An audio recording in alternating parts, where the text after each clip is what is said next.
नहीं कोरी बोरियारी। देख तू हमरा के दीह नगारी।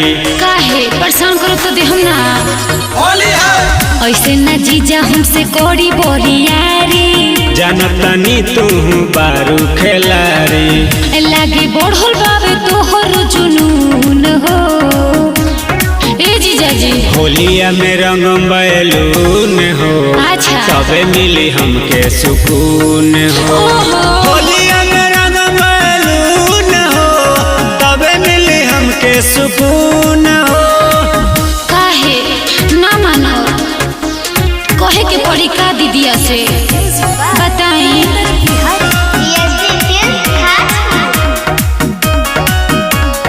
अरे छोड़ी ना लहंगा में रंगवा पोसीज जाई हाली। भीतर के तितर ताहर भींज जाई साली। ओहो मौगे मला रही काजी। लहंगा में रंगवा पोसीज जाई हाली। भीतर के तितर ताहर भींज जाई साली। जीजा मनी नहीं अभी हनीमून हो ए जीजा जी। होलिया में रंग बैलून हो। अच्छा तबे मिली हमके सुकून हो। अरे होलिया में रंग बैलून हो तबे मिली हमके सुकून हो। बड़ा मोग बानी जी।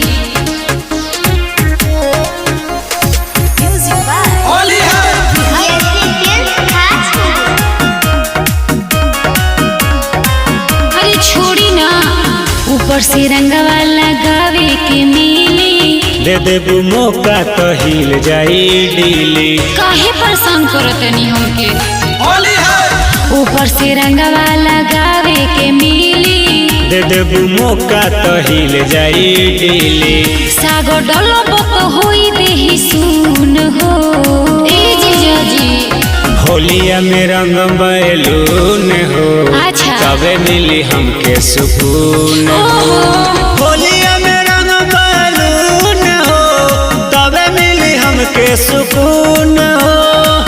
का सफा मौगे बानी काजी।